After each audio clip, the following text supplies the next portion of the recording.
A very good morning to Dr. Wong, Mr. Evan Wong, Cempaka Connect Director, honorable judges, teachers, and our fellow Cempakas. Welcome to today's Upper Secondary Cempaka Connect New Product Convention.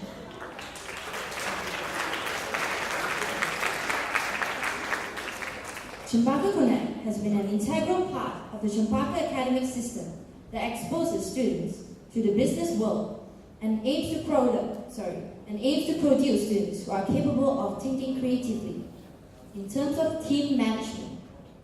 This year, Cempaka Connect has been adapted to become a graded academic course, making it an important part of the school system. Today, I, Lam Wei Fang, and I, Celine Chan, are proud to be your MCs, with Cheng Yin as the timekeeper.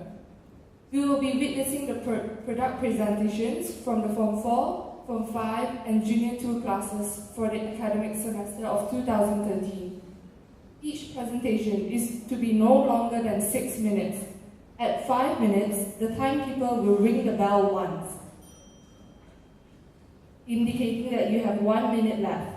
At 6 minutes, the bell will be rung twice, to indicate your time is up. After your presentation, there will be a question and answer session with the investors that will last for 3 minutes. At the end of the convention, the judges will withdraw to deliberate before we announce the final standings for the companies. We would now like to call upon Mr. Evan Wong to say a few words.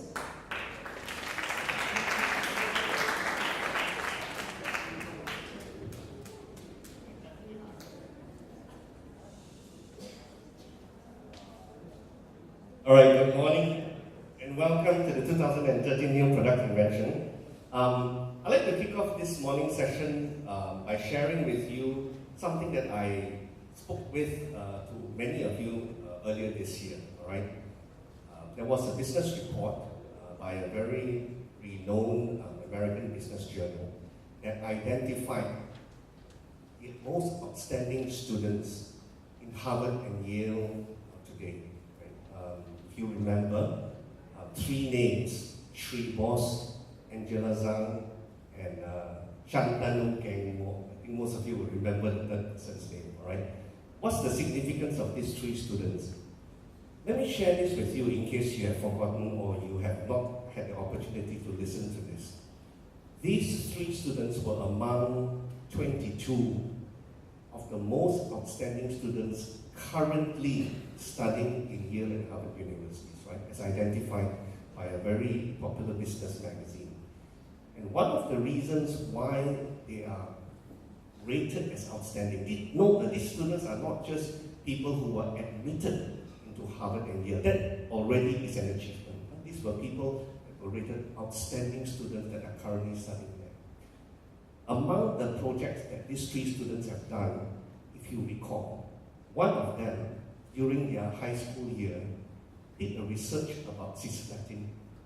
Cisplatin as a way to make chemotherapy more effective. Another student, they studied how nanobots would eventually replace medical procedures right in your body, perform medical procedures in your body. The third student actually used his love for electronics. He loved electronics, probably computer games as well, right? And he used his love and talent for electronics to develop an infrared walking stick, which is a high-tech walking stick for the visually impaired, right? Now, one of the things that I shared with you was that these 3 students didn't embark on these research projects because they wanted to. They didn't embark on these projects because the school gave them an opportunity to. They embarked on this project because a loved one had an ailment or an illness that they really wanted to help. In the case of Shantanu, I think his grandfather, right, was visually impaired. And he loved his grandfather so much that he wanted to use his love for electronics to find a way to help the grandfather cope better with life. In the case of Sri Bose, I think if I'm not mistaken, it was a mother that had cancer, right, and diagnosed with cancer, and she embarked on this project, right, where it involves cisplatin in order to find a way to help alleviate the pain that the mother was going through, right, with grandmother, I think, right? Now, if you know the word cisplatin and nanobots, I want you to know, Cempakans, that you have done this research. Okay? So quick show of hands, not all of you have done it because you were given a choice of projects, but just a quick show of hands, how many of you did cisplatin as a way to make chemotherapy more effective? Yes? No? Yes? No? Definitely there are some of you, right? What about nanobots? Yes? No? Hands up? Yeah? No? Definitely there are. I don't know where you are, right? Because you were given these projects. Now, even if you didn't do the project personally, I think you would remember them from the list of projects that you were given on the Reach of Science Scientific Research modules. So what I want you to realize today as we kick off the 2013 New Product Convention is that you Cempakans are unlike any other school in this world that I know of, right? You are given the opportunity at this very young and tender age to do scientific research projects that have got some students national awards and have got them into the top universities into the world. Today we are addressing the Junior 2s, Form 5s and Form 4s. For the Form 5s, it's going to be a matter of 6 to 7 months from today, believe it or not, that you will be applying for university, all right? That's how early it's going to be, all right? Applications for UK universities and US universities will be around August of 2014. And if any of you are even thinking of the top universities, Harvard, Cambridge, Yale, MIT, Oxford, Imperial, UCL, one of the things that you need to realize is that these universities are not just going to pick in a student that says, I want to do biotech. Why do you want to do biotech? And if you, in your application next year, mention that one of the reasons that you want to do biotech is because I did nanobot research when I was doing this competition, when I was in Form 4 and Form 5, and I was fascinated by it. I know this much about it. I'm hungry to know more about it. The likelihood of you being considered for admission will be higher. All right. So please use whatever research that you're doing, right, to help you to get into the university and the course of your dreams. All right. There are two purposes of doing the scientific research modules. One, obviously, is to help you to get into the university and degree choice of your choice. But secondly, is to help you to discover what you may like. Some of you see sciences as biology, chemistry, and physics, and maths, and no more than that. Whatever the textbooks have and whatever your teachers basically share with you. Scientific research projects is a different way of showing you and getting you interested in why can't I do this? Why can't my clothes clean themselves when I walk into the sunlight? Why can't I do that? Why do I need detergents? Why do I need washing machines? Can't I just stand in the sunlight for 2 hours and with a combination of titanium dioxide, blah, blah, blah, blah, blah, photosynthesis, it cleans by itself. That's the fascination I want you to be hooked on. You must be hooked on something. After 5 years of secondary school, you're not hooked on anything, you have a problem. You need to be passionate about something. Even if it means you want to play soccer for Manchester United, that's fine. Right? At least you're passionate about something, alright? So that's basically the backdrop of this year's New Product Convention. It is a venture to help you to discover something that you may like, to see science in a very different light, in the light that is about discovery and changing the world and making the world a better place. For example, today you're fascinated about disaster victims. I need you to be intrigued by why, with all the technology that we have in this day and age, we can't save disaster victims and we still have to use dogs to sniff out human beings. There must be a better way. That sets you on a path for a degree, for a career, for a vocation, right? And that's the hope that we have for this year's New Product Convention. All right, administratively, very quickly, there are 3 challenges for you administratively. Number 1 is to actually understand the prediction. Right? The prediction itself is very vague. So it is open-ended so that it allows you to interpret it the way that you think will make a difference in this world, 3-4 decades from now. All right? So the first challenge is your ability to interpret a prediction. The second test is the test of your research. Right? At the end of the day, if you're going to come up here and say, I think, then it's really your opinion, and that's not good enough, all right? It's got to be, I studied this, I heard about this person did this research, I think this research is going to evolve, it's going to materialize in 20, 30 years from now, and I think this is going to happen. That's the second test. The third test is very interesting. It's a test of time management. People saying this year is very cruel. 6 minutes on the dot. Literally, these guys are going to throw you off the stage. No, blah, blah, blah, blah, thank you, please, can I speak for 1 moment, all right? So 6 minutes on the dot, you walk up like Men in Black to shove them off the stage, all right? Why? Because in real life, I want you to realize that most of us don't have the opportunity to pick up a phone, call an investor. For example, you are a nobody, right? Pick up the phone and say, may I speak to Mr. Keaton, please? And Mr. Keaton won't even speak to you because he's got his secretary managing his affairs. And the secretary says, yes, what can I do for you? Oh, sorry, Mr. Keaton is very busy. Actually, he's playing with his iPad, but that's not important, all right? The fact in real life is, you don't always have the opportunity to pick up the phone to call the person that you think is going to invest in your project. So what do? Now, in this world of connections and connected people, yes, if you have the 6 degrees of separation and you can find people that somehow knows Mr. Keaton that can arrange to see you, good for you. But most of us don't have those connections, may not have those connections. So what do? In real life, this is what some people do. They study where Mr. Keaton is going to be next.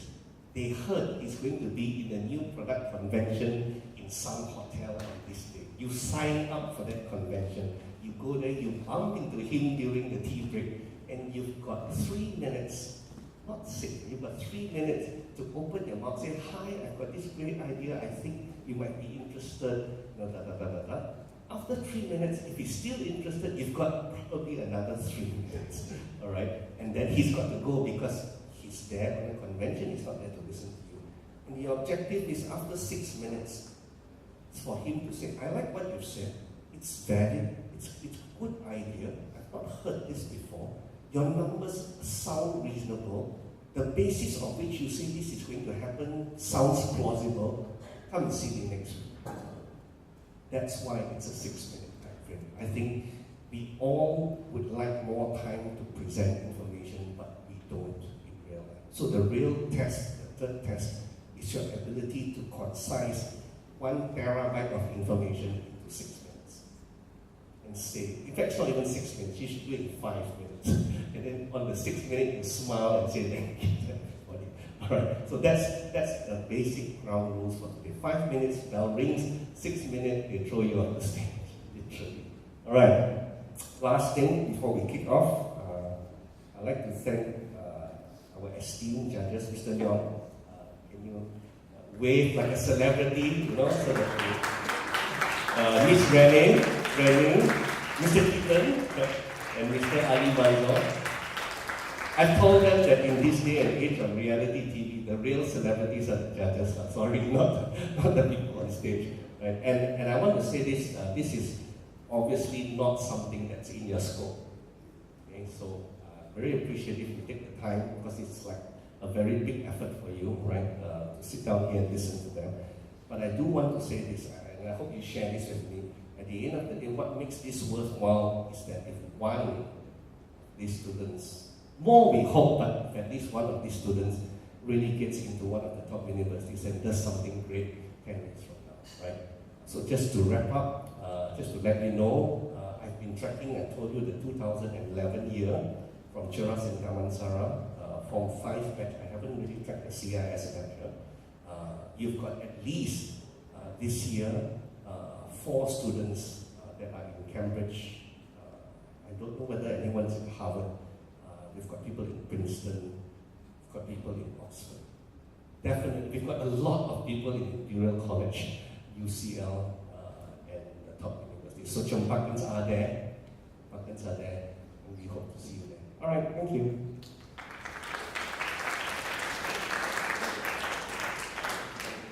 Thank you, Mr. Edward. Without further ado, let us now invite the company Sunshine Boy from Form 4 to present their new product.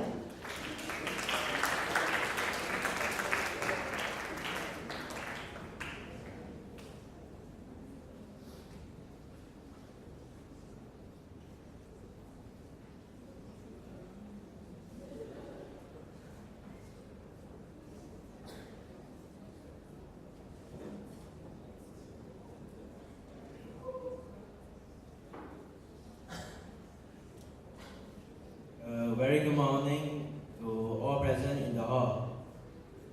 We are from 4 Group 1, Sunshine Boys.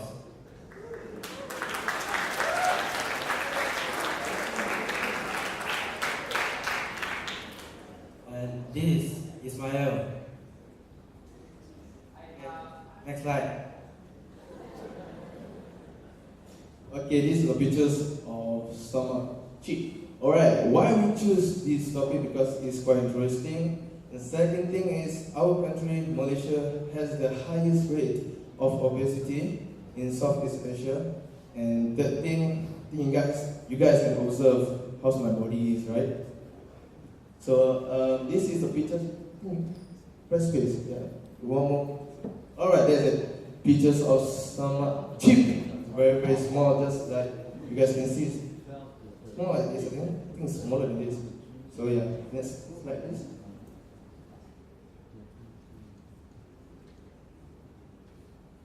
Okay, so what is stomach chip?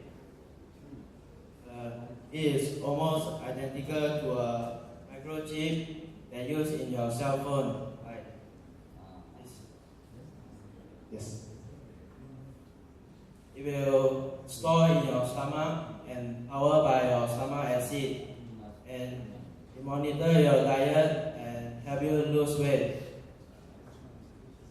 Okay, next slide. Alright, how it works. Alright, this is very, very, very, very important. Alright, it's gonna be cheap. Then what? I think it's gonna be inside in the pill, I think. Yeah, it's inside the pill. Then you just swallow it, you know, and then you're gonna be the patch, right? Oh, plaster, alright, sorry. Plaster on your left arm is for receive the signal from your body, and then when it's already in your stomach, it's gonna send something to your mobile phone, right? Yeah. So that's how it works. But it's gonna tell us when you need to eat and when you stop to eat, right? Yeah. Yep. Right. Okay, next slide. Right. How makes people live better? Come on, this is very, very easy. Who wanna be fat? Can summarize our hands? Degree why? What? Oh, fun. Oh, that's not. Alright. How many people live better? Alright. Everyone will be slim, even me. And if I can design this, oh my god, I really want to try it. And I think about 1 month already I can be slim. And it can monitor our stomach for years. Whoa. Oh my gosh. It's like this.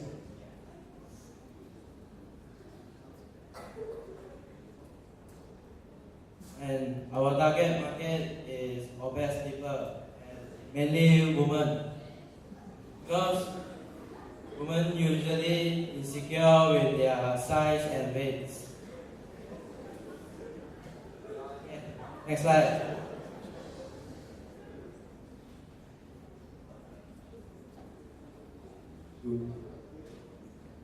Okay, how we raise funds to finance our research?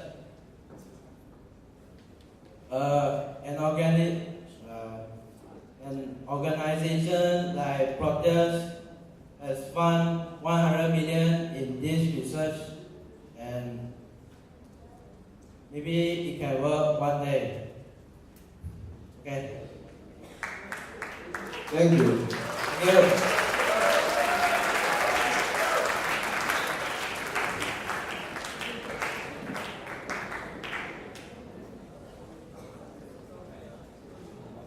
Thank you. Next, we would like Next, we would like to invite Naqeeb Secret from Form 5. Hang on, Q&A. Q&A, yeah. All right, can you pass them the mic so that they can hear?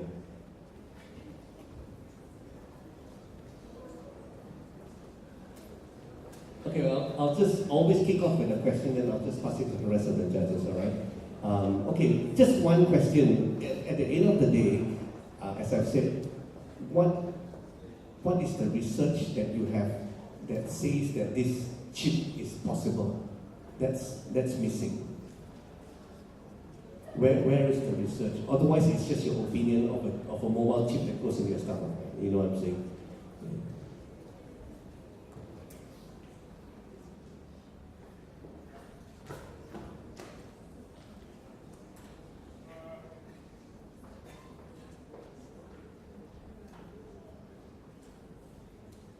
Wait. Don't know how to answer your question. Look, I think the question is very simple. Let me rephrase it. Based on what research, do you find that someone is actually working on this type of chip, or says that this can actually work? Really, someone is working. Yeah. And who is that? And what did they say? That's important. Yeah. I don't know what is the scientist's name, but they are really working. Okay, so you do need to know that, all right? You do need to say who's working on this project and what they found and whether you think it will work, all right? So I'll pass it on.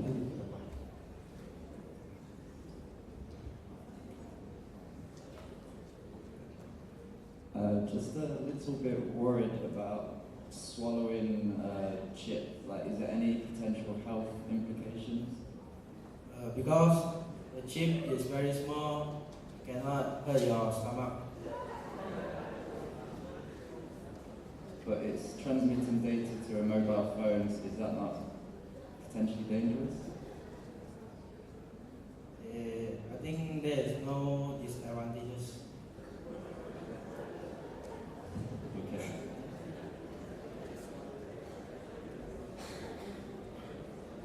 Just to ask a follow-up question from Mr. Keaton, how is the chips actually modified?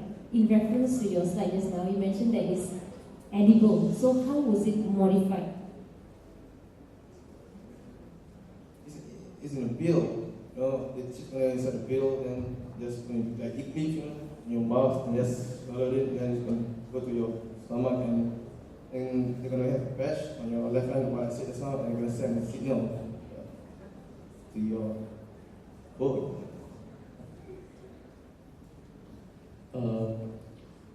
You swallow the chips, right? Yes. How long you stay in your stomach? You will stay for years. How you can sure that it will be in your stomach for 1 year? Is it? Yeah. If it's not in your stomach, you can swallow again. So it means that today morning I swallow it. Tomorrow morning go to the toilet to not.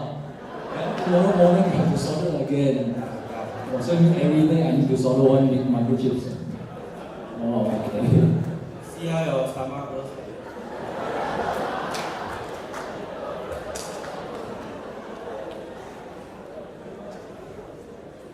Okay, the idea is interesting, but I think it's the same question.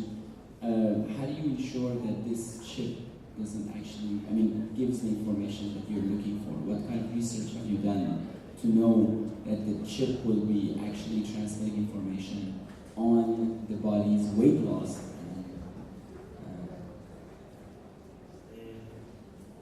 The chip is like medical checkup for your body. We will send like vital signs like heart rate, blood pressure to your cell phone. Okay, can you cite any research on that?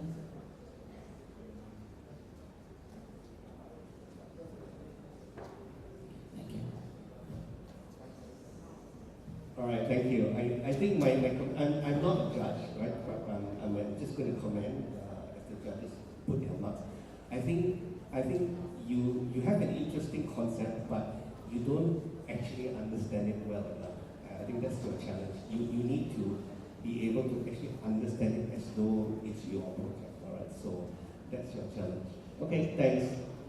Thank you.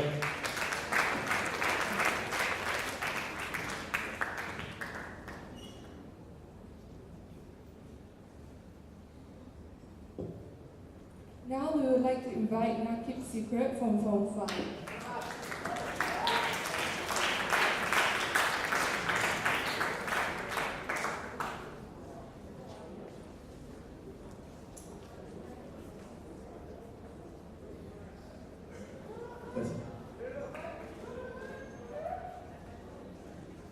Okay. Do I begin now or? Sweet. Okay. Good morning, everybody. I am Lukman. I shall be representing my group, which is Naqeeb Secrets. And today we shall be talking about brain interfaces will help you fully inhabit virtual worlds. And before I begin with that, I would like to explain what the brain is capable of doing. See, the brain is basically able for us to enter worlds that we never thought of doing. But let's say, we can look at the glass, and we can see it as half full or half empty with water or not. And from now onwards, we can create our own image. Like we can create a positive image or a negative image. But that's just an image. And right now, we're trying to enter a world where it's completely different. And it begins with an idea. And without an idea, we can't create something that's new. So that is basically our idea. Next slide. Okay, so before I begin, I'd like to talk about what is the meaning of a virtual world. A virtual world is basically a computer-based simulation environment where basically we can enter a world where we can create and use items, like as if anybody here can become the world's strongest man in that virtual world, or anybody here can become the world's smartest man for all I care. And next slide. Okay, so an example of a virtual world is basically video games. Video games such as RPGs and FPS. If you guys don't know what that means role-playing games and first-person shooters. Role-playing games like Final Fantasy or Pokemon or Digimon, and first-person shooters like Call of Duty or Battlefront or I don't know, I don't play first-person shooting games, I have SPM to do. Next slide. Alright, and basically if you guys are thinking that it's just a game, it's not basically our life. So I'll tell you guys something. One game that is basically like a real-life simulator is basically The Sims. And The Sims is basically we can be anybody we want to be. We can be a crook, we can be a singer, we can be a dancer, we can be anybody we want to be in The Sims. We can cheat for all we want to. We can earn as much money as we want to be earned. Next slide. And if you guys don't believe me, I'm going to play a video for a second, yeah?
Basically, that is The Sims 3.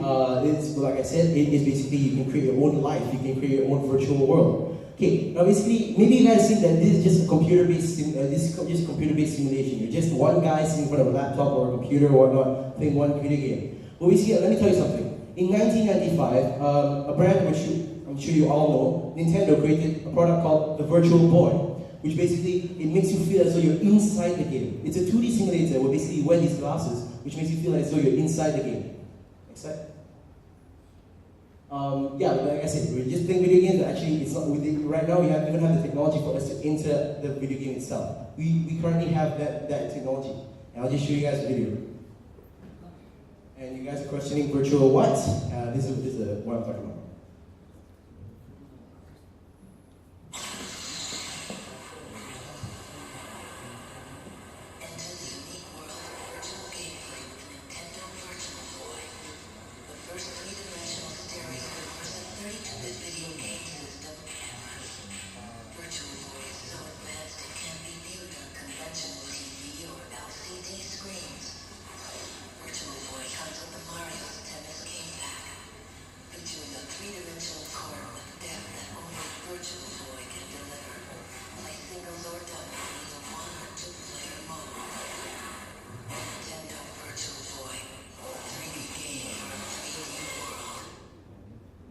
So basically, as you can see, that is very old school technology. This is 1995, and you can imagine it's, of course, very old. But basically, this idea was failed because back then it was too advanced and it was too expensive for anyone to even own this kind of technology.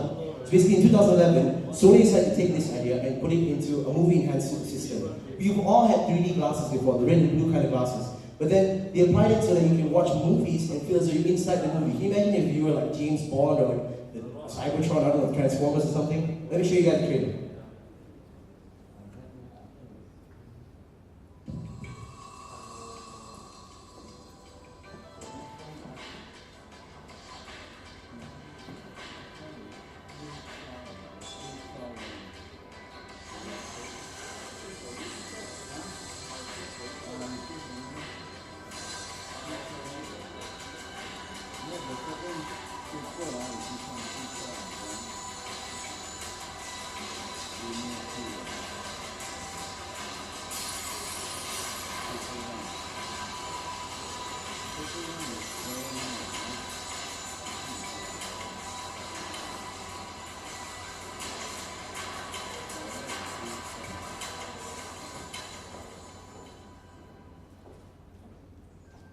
Okay, so basically that's the Sony 2013, a brand called Oculus Rift, which was basically, they use this technology and they created something where you can instead of watching a movie, you can basically enter the video game. And basically, they're a company called Oculus Rift. It's just by a few developers. Sorry, time is up. Just play the video for a second if that's possible, so that to just see everyone. And just so you guys know how the gameplay of Oculus Rift is, I'm sure you guys know a person called PewDiePie. Time out. Possible just play one video, please instead. No. The rules are, I think, very clear. I think the challenge is that you get caught up in showing too many videos within the time frame. So the time management is something that is actually very important. So we'll cut off now because I think it's absolute 6 minutes. But we do have questions that you can clarify. Yeah? And when we do. Okay, sure. Thank you. All right. Okay, give him a hand first.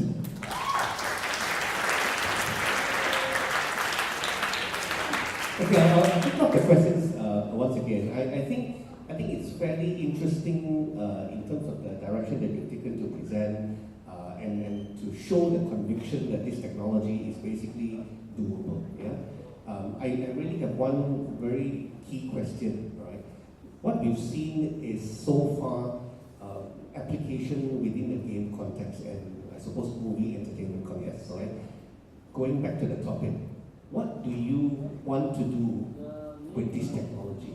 What are you thinking of doing with this technology? Because you may not have got there yet, so I'm asking you. Yeah, actually, I was about to get there after this. Okay. Anyways, with this technology, because it actually started off with the gaming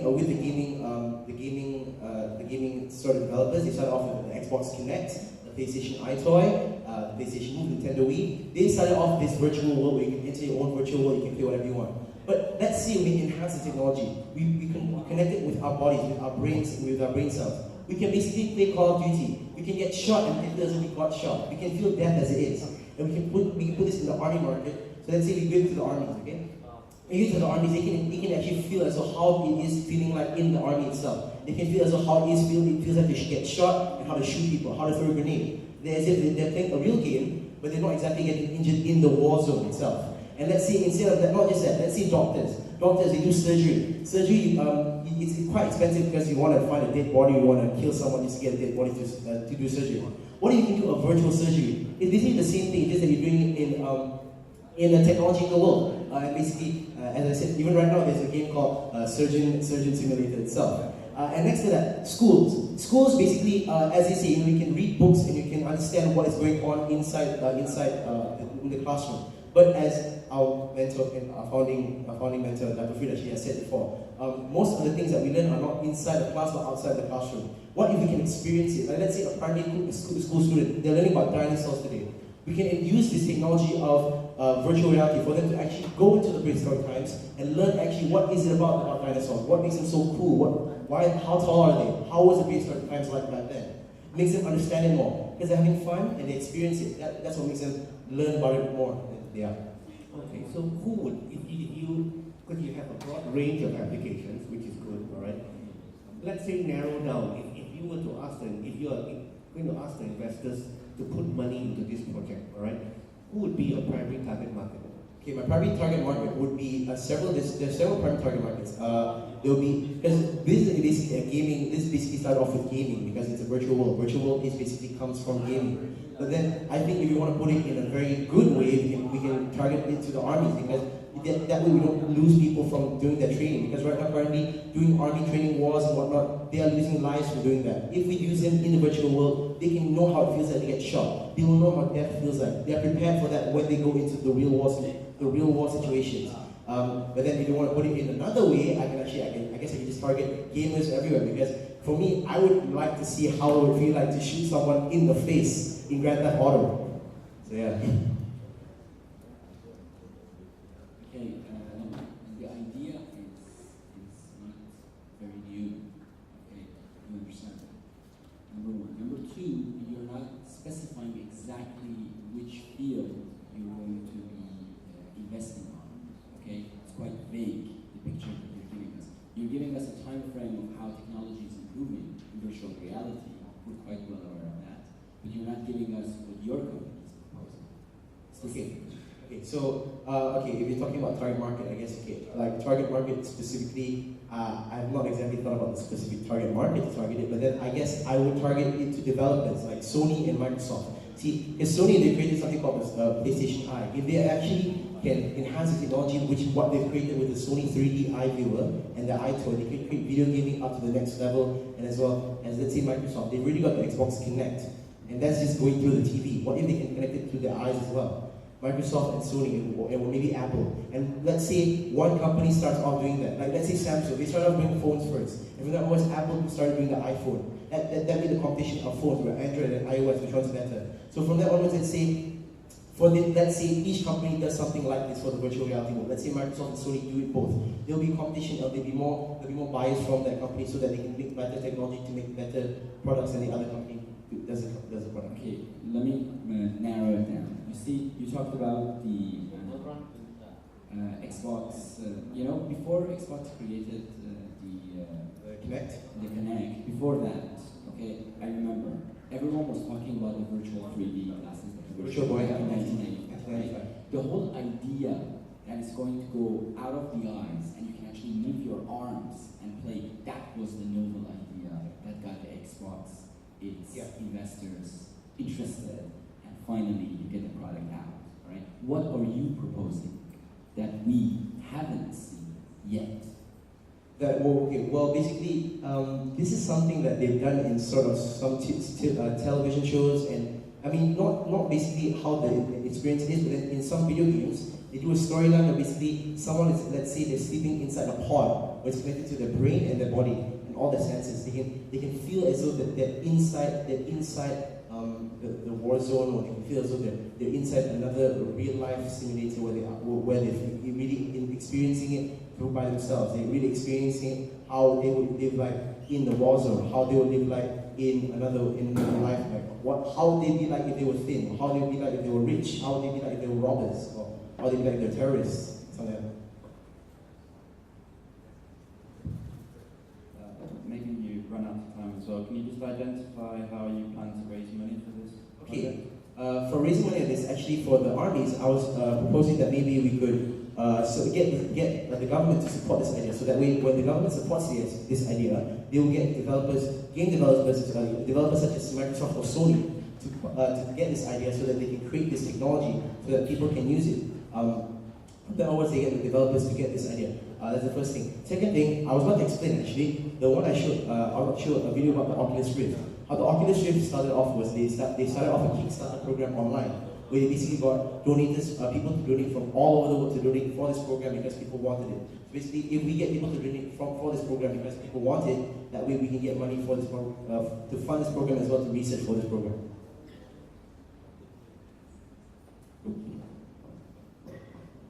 I think your main idea comes from the pilot. To become a pilot, the pilot has to go through a simulator, right? Okay. Visual, hearing, I think you got the point, right? With the advancement of technology, then psychomotor means like now the Sony PlayStation, you play tennis, you have to move your body, right? Yeah. How about your product? Is it one more advanced level than the psychomotor? What, sorry? I mean, okay, your product is stimulator, right? Just now you mentioned that, let's say a soldier gets shot, then you can feel it. How the person feel it? Okay. I'm not exactly the best in science, but if I'm not mistaken, from what I've learned is that you will feel your brain actually stimulates. You have pain sensors everywhere in your body. If there was a pain, will go straight to your brain. There's even right now, it's very off topic, but actually there's something where basically you can experience how it is to give birth. Men can actually experience how it is to give birth. They put some pain pads all over them and then they can feel how it feels like to give birth. But then basically what I'm trying to do is, what if you put it around their bodies and at the same time while they're doing the virtual reality, they get, let's say in the virtual reality they get shot, they will feel the pain sensors going straight to their brain so they can feel it, the brain will sense it, because not everything that we see in our brain is what we feel. It's like, let's say you get a cut let's say you get a cut, you won't even feel it until you see the cut. So basically what we're trying to do is, let's say in virtual reality, you see a cut on your hand, you will feel it once you get the sensors going through your body. So it means that your machine, so-called stimulator, will ask your brain to feel pain. Yes, it will request it. Okay, let's say I saw a rose, I want to have that smell. So how to ask your brain to get the smell of the rose? Like I said again, I'm very bad at science, but assuming that, let's say, I'm assuming that, like, let's say the sense of smell, it can go straight to your brain as well. Well, let's say through the virtual reality as well, not just through your senses of what you're feeling. Like, let's say in a dream you can feel anything that's going on in the dream. Let's say you're dreaming about chocolate, you can smell chocolate, you can feel chocolate, you can taste chocolate when you eat it. And like just like let's say you want to smell a rose. Most probably in this virtual reality, when you smell the rose, you already know the scent. Like your brain has already memorized the smell of rose itself. That you can smell how the rose is to make you smell it. If something new, it means that I didn't have any experience about that thing. Yeah, most probably call my memory. Yeah, I guess I can't answer that question yet. Sorry. So I would like to ask if we are referring back to the soldiers being shot or being killed, so on, right? Yeah. So just say they are being shot. Then what happens after that? How do you manage the emotion and so on? Do they stop being the virtual world, or how do you manage it? There's still the virtual world. Like let's say there might be, let's say, like a button where they can press so they can trigger it so that for them to stop being in that virtual world. Let's say they really die. And there's a thing called respawn in video games where you basically, once you die, you can actually respawn back to life. In the video game, you can come back to life in the video game. In video games. So basically, using that knowing, what if we get shot inside the virtual world, we can feel the pain, we feel death for a while, and after that, we respawn back into life in the virtual world and we're still alive. But then later, after we remove the virtual, after we're outside the virtual world in real life, we feel the pain. We know how it feels like to feel the pain. There's nothing on our bodies, there's no cuts, there's no bruises. It's as if we've entered an army simulator, but we're not exactly inside the army simulator. But mentally, you're already affected. So how do you manage that? That one also, not exactly, sorry. Is there any more questions? Okay, just my wrapping up comments here. I just have 3 comments. Number one, I will say on the positive side, you present and you speak very comfortably. I think that's good for you, all right? So well done. The danger, this is the big but. The danger for someone like you who speaks really well is that the EC is not really there. I'm sorry. the reality is that you're not offering anything technical, right? It's very superficial, and I think you need to know that despite the fact that you speak really well and comfortably, someone who's really assessing you on a technical level will say, no, there's nothing technical there on offer. So there needs to be that hard work that you need to do. My second comment is that this is a team, and I was interested with your comment that I'm not really good at science. I don't think we can force everyone to be good at science, but that's why you have a team.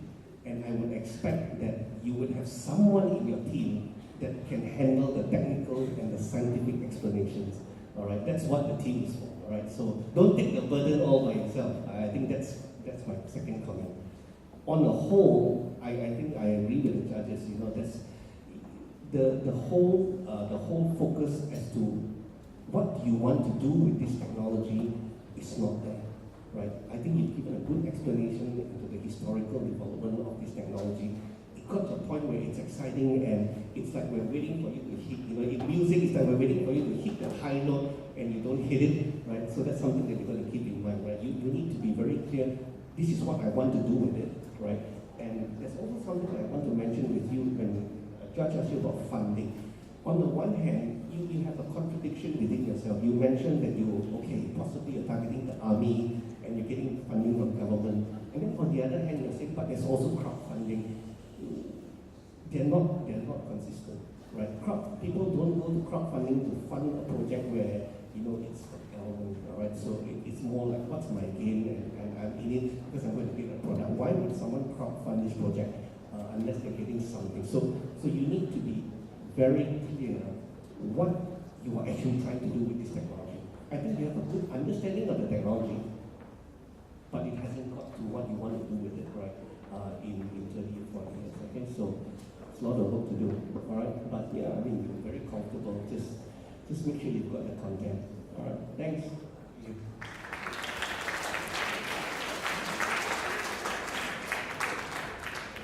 The next group to present their product is the Novus Inc. from Junior 1.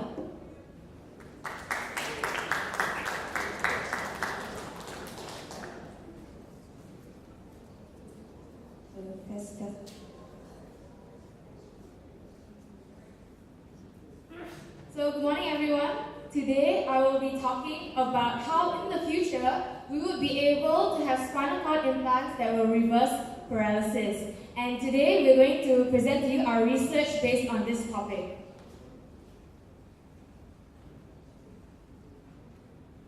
So, what are the misfortunes of paralysis? Do you know when you have paralysis it kind of sucks?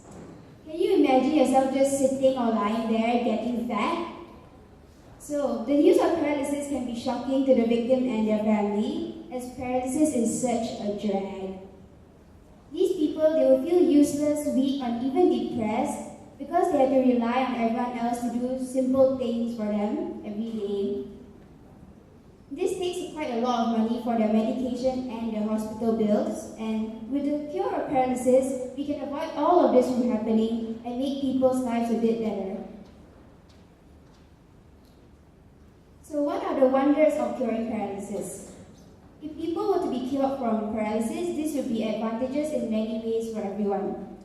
For one, the patients would spend less time and money in the hospital, racking up the bills. They could use the money for better things like books and more books. They could become more independent and they wouldn't have to feel like a burden on anyone anymore. They could even help society instead of society helping them. The patients also undergo fewer health risks as they are now able to exercise and they will have more confidence in themselves and their abilities. However, this is not beneficial just for the patients. With this new breakthrough in technology, scientists could use the concept of the spinal cord implant to figure out different ways to cure other diseases such as Alzheimer's and autism.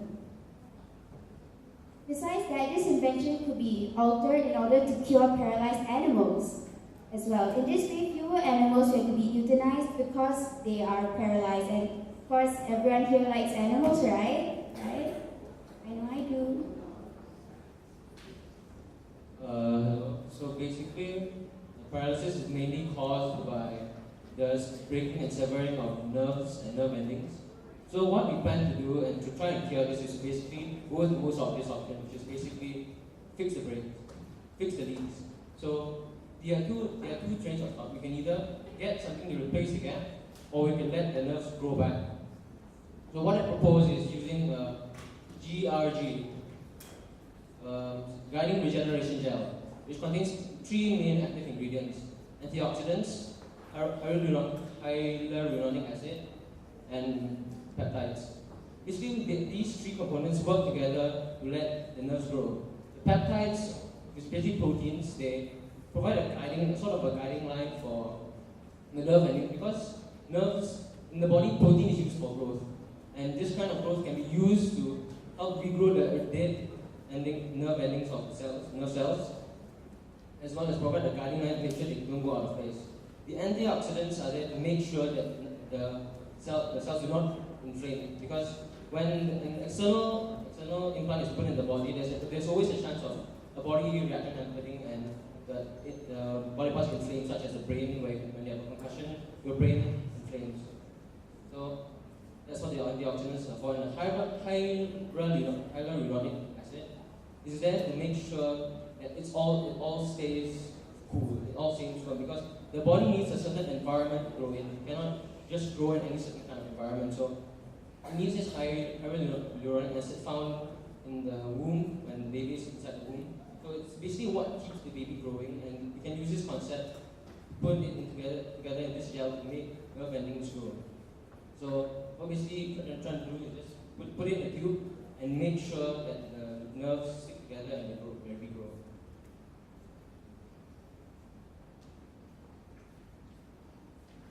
This is another method to help spinal paralysis. A new brain implant has been developed which gives control to the hand, arm and elbow, and provides movement to those who have spinal injuries located at the cervix, which is at the lower back. It is able to detect electrical impulses, also called myoelectrical impulses, and convert them into movement. This removes a large amount of external elements which can hinder the recovery of the patient, and results gained from this experiment has shown that the new version of this prosthetic is much better than previous versions and is a true alternative in the field of spinal paralysis. Another method is to have a tiny box implanted into our chest that could help reverse paralysis caused by stroke. It's thought that zapping the vagus nerve can trigger a release of chemicals in the brain that promotes the brain's ability to set up new pathways through which messages can be sent if it has suffered an injury. Our target market will be people who suffer from paralysis and who wish to cure their disability. We'll introduce the product into the medical industry and target major healthcare companies and both private and governmental hospitals. To fund the project, we have approached different pharmaceutical companies such as GlaxoSmithKline and Johnson & Johnson, and other medical research facilities such as the Medical Research Council and the Johns Hopkins Medicine Interventional Neuroradiology Program under the Neurovascular and Spine Interventions and Anatomy Department. We are requesting for $120 million USD for our research and for the program. Thank you.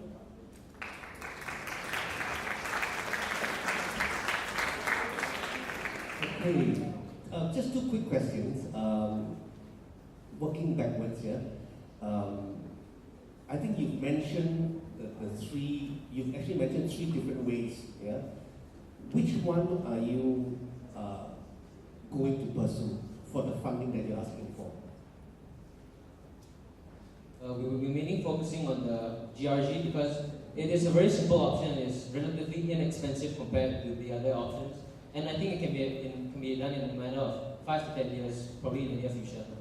Okay, and following that question is based on what research do you have that talks about the GRG? There are a group of scientists based in Tel Aviv that are doing some research, and we've managed to take a look at some of the papers. So they've done some testing on animals, not on humans yet because it's really expensive and it's really new. So far the test has been successful on animals, but human testing has yet to begin. So this is actually already ongoing by a group of research scientists. Do you know the names of the universities, the company that you're from? Basically, 2 Iranian professors from the University of Tel Aviv. They are 2 Okay. Last question from me is you mentioned several companies there that you're targeting for funding. All right. Do you have any idea what is their history or experience in funding your type of project? Because it's one thing to hypothetically say, oh, we are targeting Microsoft and Apple. And it's quite a different thing to say, Apple actually sets aside $25 billion for this type of research, and we are part of this type of research. So again, you've mentioned a few companies there. Can you share with us any history or experience that you have seen them setting aside money for research like yours? For the pharmaceutical companies such as GlaxoSmithKline and Johnson & Johnson, they mainly focus on medication pills, but they are a very successful company because they have many different medicinal pills. But for the Johns Hopkins Medicine Research Center, they do set aside money of about $220 million a year for spinal injuries in their department, and we are going to talk to them about our plans, so we hope to get funding from them. Okay, this is open to any of you. You make the process seem fairly straightforward. Why has it not happened before? There are a lot of processes in the testing, and there are a lot of laws that we have to follow to make sure that we don't harm the patients. I think one of the main reasons why this hasn't been done because this involves a lot of microsurgery, and microsurgery is a very complex process, and it's really difficult to actually put it and touch something that delicate in the human body, because one move and you can make the whole body go wrong, and they just have paraplegia, which is the paralysis of the lower limb. So I think that's probably the reason why no one has really fully ventured into this area. Alright, and one question, how is this different or even more effective or less effective than stem cell research? How does that play out? Stem cell research is basically the growing of new cells. It's basically growing another ear and putting it back. You can't grow another nerve and put it back. There's no way you can do that, so I don't think that's a relevant question. What I mean is that why, as Mr. Kippen said, why we haven't had research in your field, but we have had the money into stem cell research? That is a relevant question. Because neurons are totally different from stem cells. Stem cells are a totally different cell in itself compared to neurons. See, when you have neurons, you have to have microsurgery. You can't just throw it there and switch it back like a broken earlobe or something. Why? The question is very specific. Why we haven't had that yet? Because it's in a different field. Not in the sense of biology, but in the sense of human neurology. And stem cell is more of human organs and stuff, but in this case it's more of neurology. And when we will have that technology to do your research? There's time frame. There's already research being done about this, and it's not very popular compared to other discoveries and research done, but it is being done and has been researched on for a very long time. But there's not been much development. That is why we don't have much news about actual breakthroughs in the field. Thank you.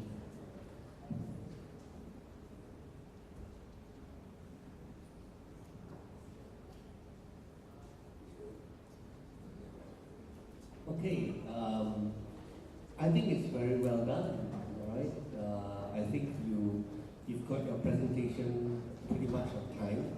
You've got most of the technical stuff conveyed within the time frame. If at all, I would reallocate the time. I would just reduce the amount of time spent on the benefits of the pains of paralysis. That's pretty much just one slide. It's very painful to have paralysis, and it would be wonderful if you could cure paralysis, and that will give you more time. But I think on the whole, it's very well done. What I like is that all four of you played a role, all right?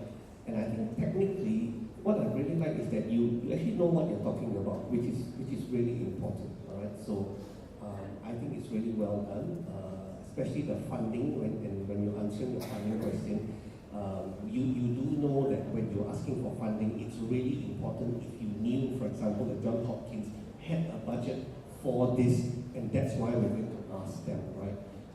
And I thought that you displayed good understanding of what you researched. It's good. Well done.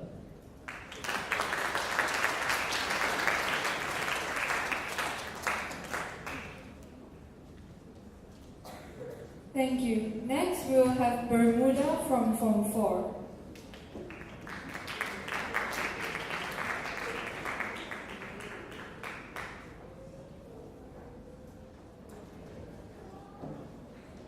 Good morning, all present in the hall. Today, our group name is Bermuda Triangle, and our topic is Journey to Alpha Centauri. And then this is my group member, Gino, Waipo, Sarah. Now I will pass my mic. So, ever since the dawn of space of age, a quixotic of top-culture physicists, writers have devoted their lunch hours and weekends to drawing up plans for excursions. But most of the time, they focus on physics. Can we really fly to the stars? Well, many initially didn't think so, but now they know it's possible. So the question is, will we? Quicker flight times demand faster travel, and faster travel implies novel forms of more powerful propulsion technology. NASA astronauts and scientists often refer to the limitations of our current propulsion technologies as the tyranny, the rocket of equation. Thus, if they were to revolt against the tyranny of the rocket equation, the new technology will be needed.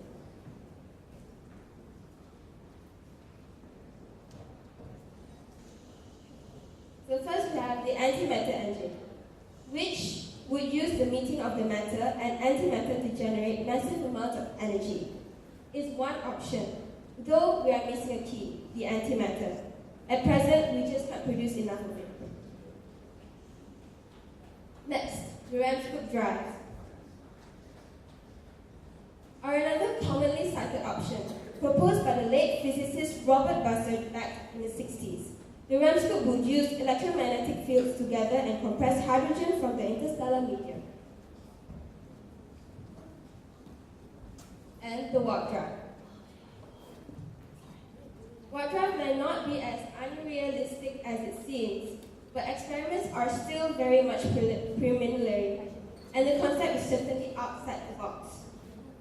A few months ago, physicist Harold White stunned the aeronautics when he announced that he and his team at NASA had begun work on the development of a faster-than-light warp drive. He proposed design and an ingenious reimagining of an Alcubierre drive may eventually result in an engine that can transport a spacecraft to the nearest star in a matter of weeks, and all without violating Einstein's law of relativity. A warp drive-enabled spacecraft would look like a football with two large rings fully encircling it. The rings would utilize an exotic form of matter to cause more space-time to contract in front of and expand and behind them. NASA scientists are performing experiments that could help make warp drive a possibility sometime in the future from a lab built for the Apollo program at NASA's Johnson Space Center in Houston. Next. So what's light sails? These technologies uses incredibly large, incredibly lightweight reflective sails to exploit the matter-moving properties of light. That light could be generated by the sun, other stars, or even laser beam from Earth. The point is your energy source is coming from outside the spacecraft itself. And because you're in space, any momentum you take is preserved. Okay, so right now, NASA is working on an engine that we've been running it since November 10 last year. It's called the Deep Space Probe 1 Ion. It is powered by electricity from solar panels and a supply of xenon gas. The ion propulsion system is 10 times more efficient than conventional rockets, according to NASA. The system can only be used in a vacuum of space. The system now is currently running, and it has been failing for a few times, and it's just been new. So now NASA is working on upgrading it and sending more probes to space for astronauts.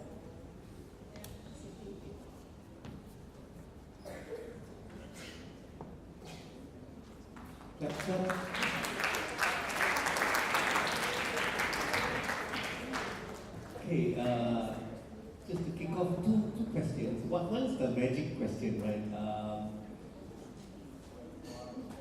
Why do you need this travel?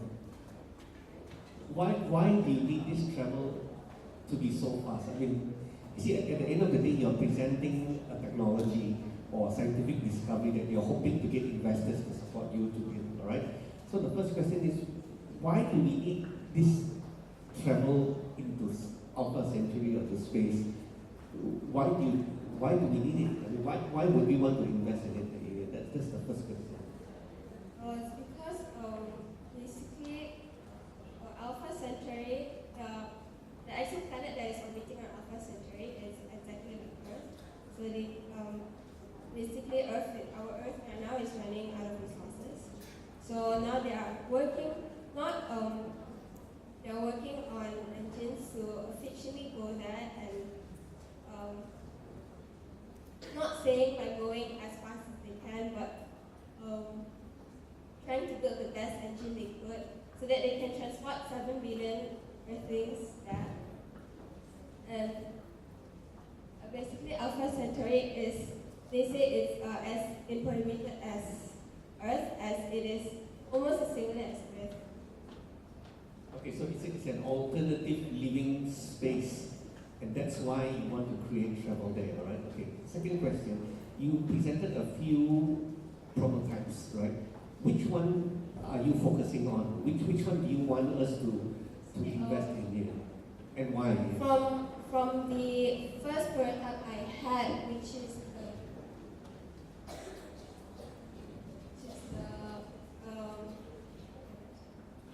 from the first prototype I had, I'm explaining that that was the first prototype.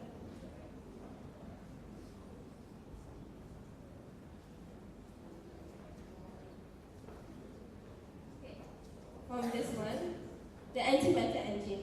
Antimatter engine is the first prototype they had, and it's been failing, followed by the Rampart drive and the light sail and all. And now they have the ion probe, the one that's been running since November 10 last year, and they say it is 4 times more efficient than the rest of the prototypes they had.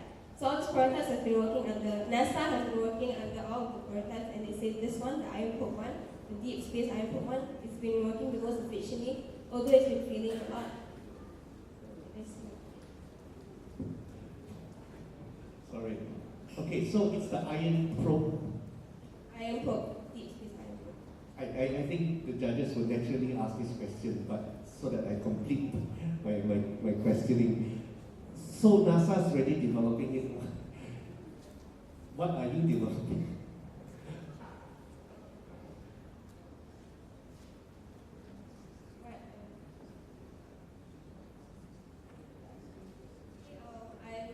I'm actually relating my researches to the prototypes I collected that NASA has done. And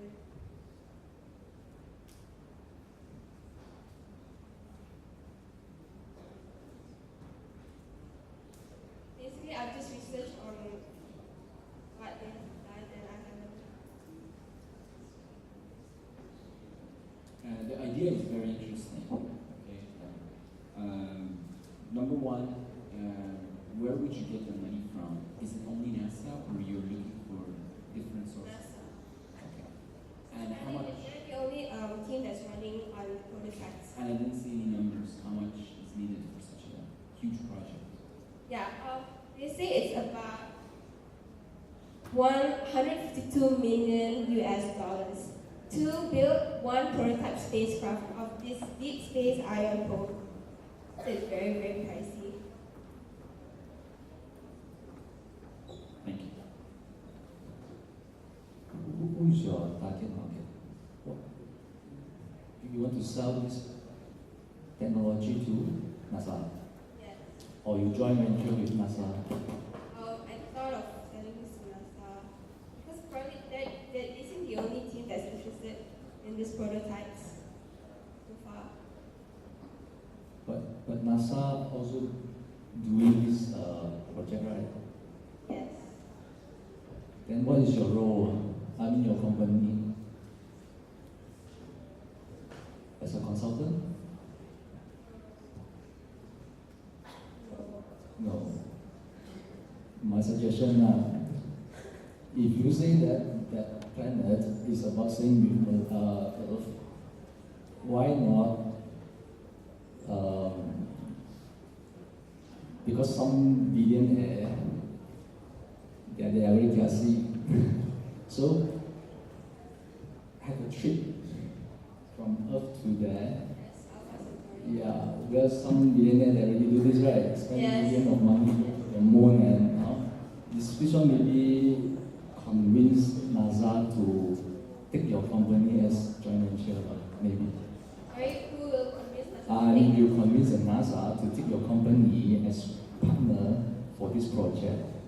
If not, then your company seems like don't play any role in this project. You get me? Yes, I get. When do you plan to complete this project? When, maybe just explain the timeline? This project has been working for quite some time, so I'm guessing around mid of next year. Because they're still working on a few prototypes and upgrading the engines. Okay, my overall comment. I think this is the trickiest topic. So I would give you plus points for attempting this topic to begin with, right? I think where your real challenge is precisely what I think we've said. You've given us quite a good picture of the different prototypes that are being developed, but we're not really clear what you are doing, right? Because for all intents and purposes, you can't be asking for funding from NASA from a prototype that's already being developed by them. Okay, it doesn't make sense. So that angle is completely missing. And I think this is interesting because this is one of those science research projects where you have to be very careful, right?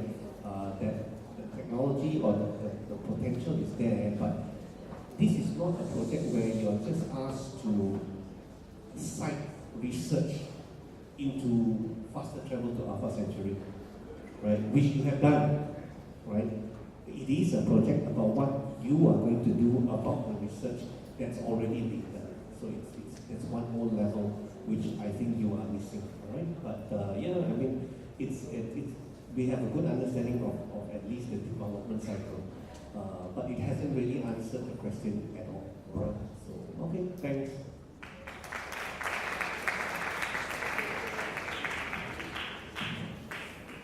Thank you. Now, we would like to invite the next group, Hanif's Secret.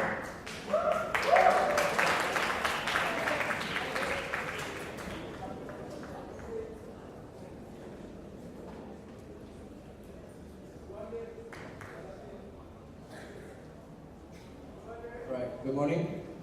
We are Hanif's Secret, and we're going to talk about how people can grow their home. So, you would understand it by looking at this picture, but it's not. You don't put a seed on the ground and home comes out of the ground. Well, actually, we're trying to say we should go back to nature.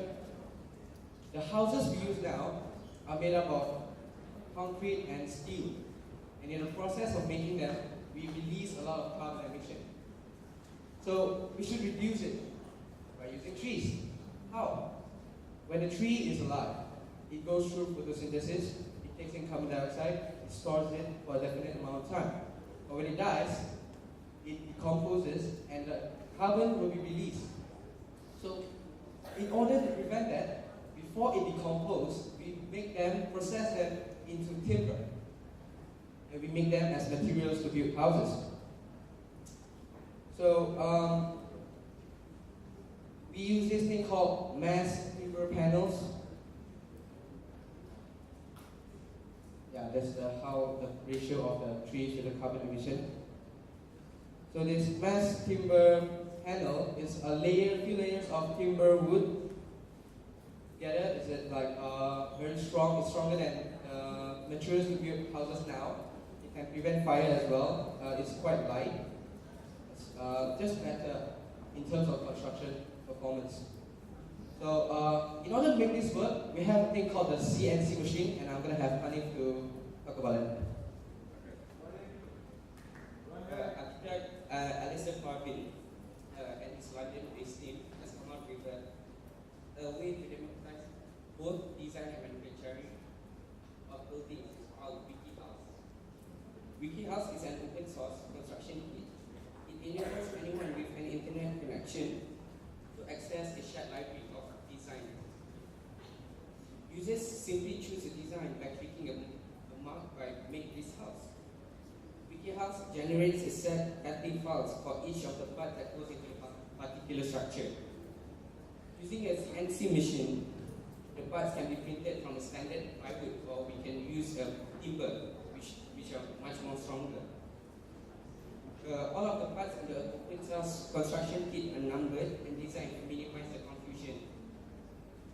The principles of openness go right to the mundane physical details, says the architect, Alistair Harvey. Don't design a piece that can't be picked up, and don't design a piece that couldn't put in the wrong way around. The WikiHouse system is designed as it slots together using wedges and tags. They use the concept of Lego. It is combined together, slots in. Another radical idea is that even the tools that we use to make the house can be crafted by using WikiHouse, for example like mallet or hammer, used by plywood or timber. A building, panels are screwed into place. A small team that complete a house structure in about a day. A single-story house can be completed in about a day. Just imagine where the future, where the factories is everyone and the designs team are everyone. The citizens are the one who build the city.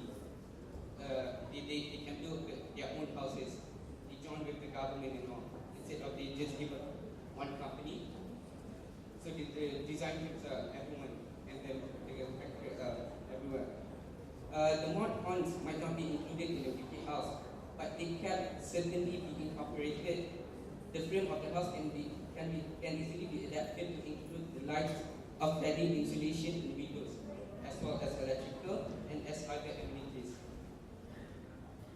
Maybe one day all those things will be downloadable as well, like the WikiHouse, the design and the blueprint. So far, the WikiHouse is still in the early stages. For the WikiHouse project, things takes time to make after all. But here's an interim video filmed at OUI Shared Pass in Paris, which shows Wiki's building at work.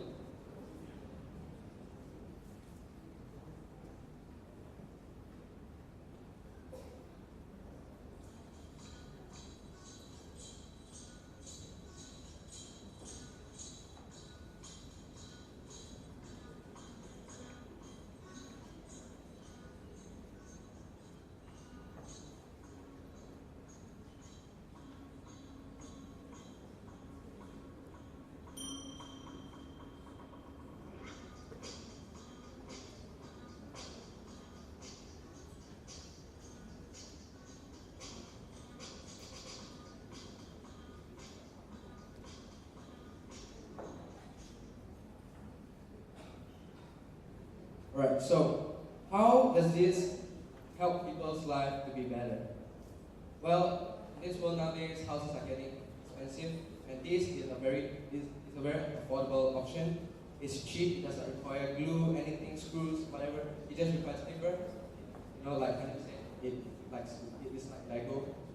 So it doesn't pose health risk. It's non-toxic. It's easy to renovate because you can just take it out and just move it, and it does not harm the social Alright, now the target market would be the growing communities, like the rural areas and the underdeveloped areas. And we're going to raise funds by asking for a CIDB, it's a government company which is doing this thing. Thank you. All right, give them a hand.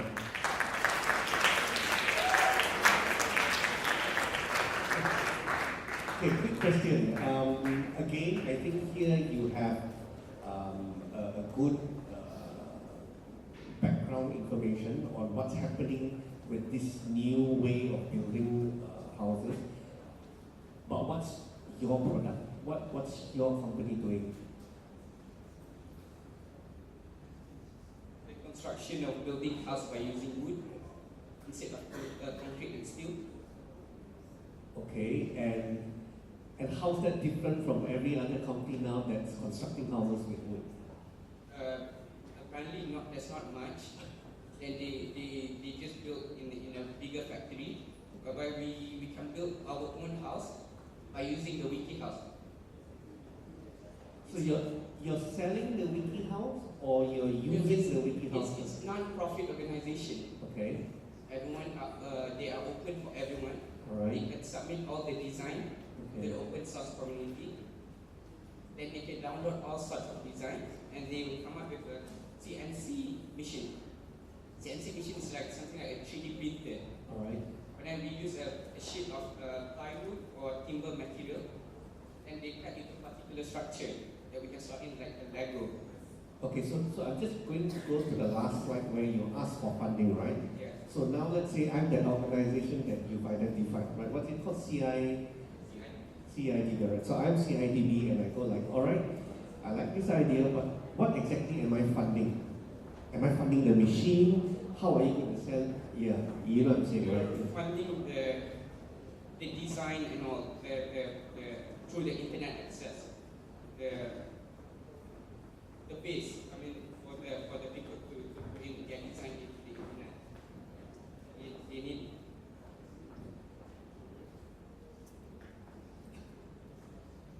I think it's they're funding just like how we gonna try to get the rural area people to buy timber and stuff, but we don't have money for it, so we provide material for them. So they back job. So again, I'm trying to understand with clarity what exactly you're asking money for. Is it that you're asking money to buy the timber so that you can do your wiki thing and build the houses there, or you're asking for money to buy the machine, or what? I'm not exactly sure what you're asking money for. We're asking money for further research. Okay. For the research and for the machine. It's not easy to get the machine, and it's expensive. It's a machine and the. All right. So let's say I put in the money, whatever that amount is, right? And you continue your research and you've got the machine. So what happens after that? Who buys the timber? Does the rural people have to buy the timber somewhere? It goes back to the government. To their? To the government. Okay. Because they can ask the citizen to build their own houses. Because nowadays they are more self-city made rather than the self-city made by the government. All right. So they can physically build their own houses, but what about the money to buy the timber? It has to come from the government. Let's go back to the government is going to provide the timber and it's either plywood or the timber.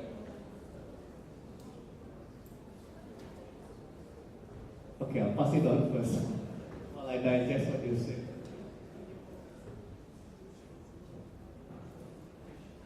So your target market is the people in rural areas, poor communities, but you're also targeting the government to help you with this. So can you just clarify how you're going to maybe market your product? Certainly we can just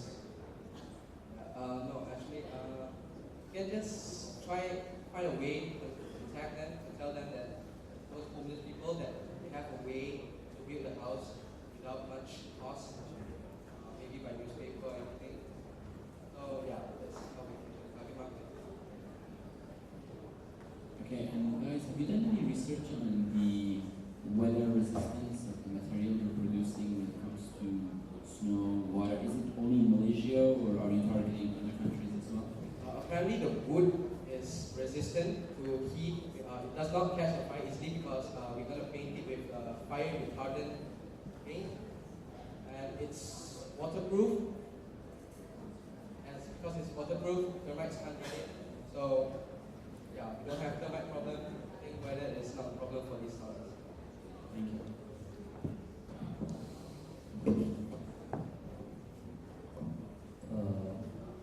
It means that you ask us to invest, to do the research.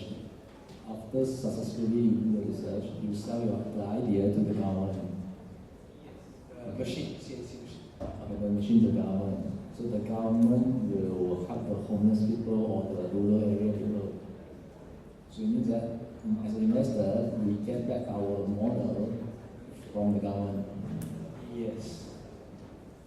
So this is the project. Yes. Oh, okay.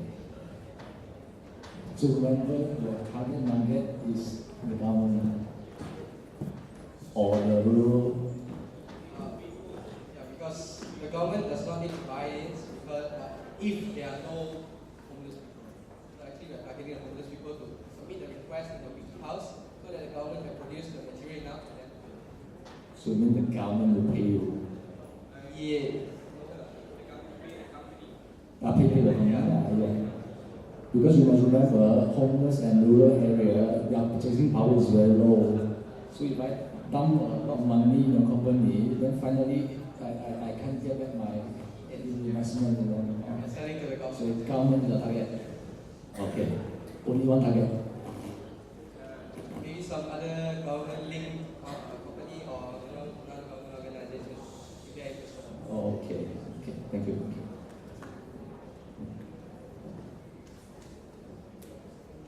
Okay. my overall comment is that this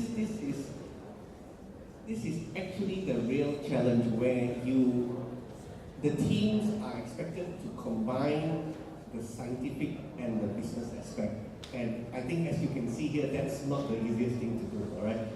I think you're like the earlier group where you have done a fairly decent job of explaining this new scientific thing, okay? Like how you actually have this machine, how you have this wiki, and how people can actually put houses together. But that's just the scientific or the technical side. It has not translated in your case to how you actually sell this product or market this product. I think that's completely inaccurate, right? And your target market is probably wrong. It's not the right target market. Why would the government want to fund this project? Because in the end, after funding you, they still have to pay for the timber. They might as well just go straight and construct wooden houses, or long houses or whatever. So that aspect where you are very clear about what this project and technology is hasn't translated to what your company actually is going to do with it. All right. What I like though is the beginning. I thought this was one of the best beginnings so far. It was very compelling, and I'll give you my hat for that, because when you began, it was like, it was very compelling when you came up with the direction that says, with all these concrete houses, it's going to cause all these emissions. I thought that was good. One of the things that you might have done is to completely change your target market, right? And to appeal to the environmentally conscious people. And then what you do is you would be asking us and saying, look, there are thousands of environmentally conscious people in this world, and if you can show some statistics, that would be good, because there would be, all right? And then you go like, look, we're going to encourage the world not to have concrete buildings anymore, right? And we're going to do this project where people who are affluent but environmentally conscious, they have the money, they will be able to buy our project, buy the timber and construct their own houses, That would have been commercially more feasible, all right? So again here, I think you've fallen into the trap where you have the technology that you could not translate to a commercialized product. That commercialization aspect, I think was not in the right direction. But I like the starting. All right, thanks. Thank you.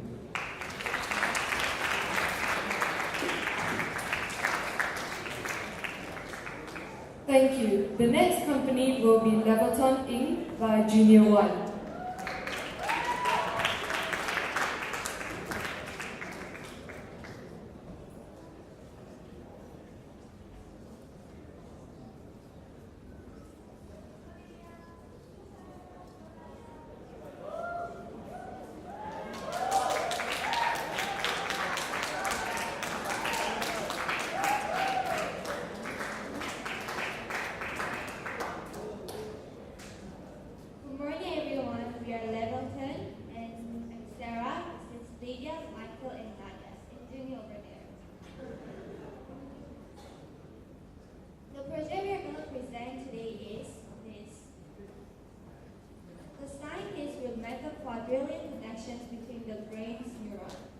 I assume most of you guys are wondering what it means, so before we elaborate more about our discovery, I'd like to explain the basics for your better understanding.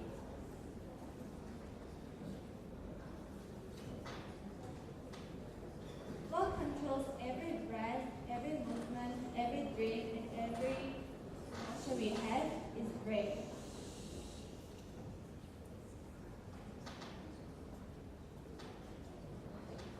In fact, many scientists believe that the brain is the most extraordinary thing in the entire universe.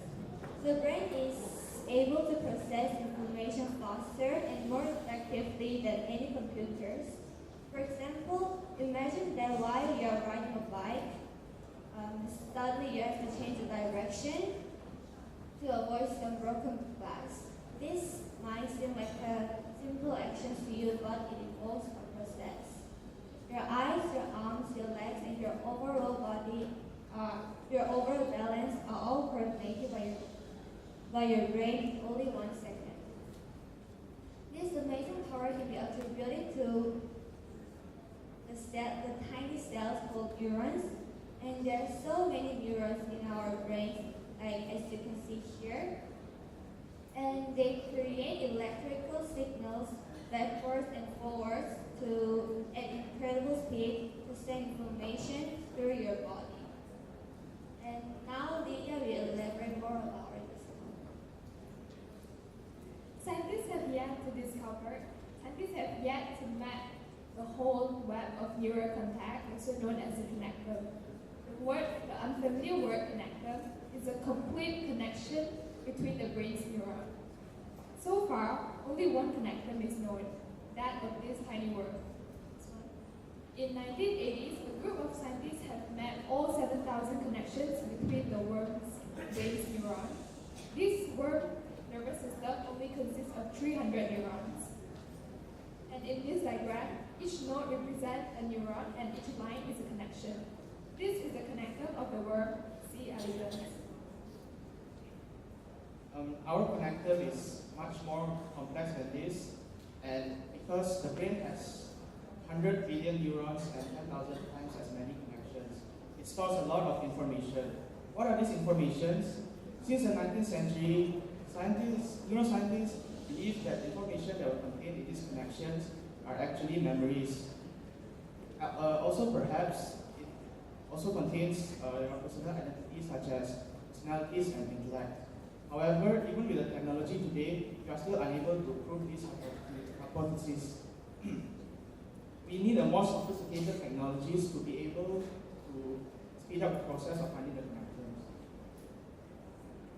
Once scientists have the ability to construct the human's connectome, scientists will be able to address fundamental questions about how human brain physiology correlates to the abilities and behavior, and compare different humans' connectome. And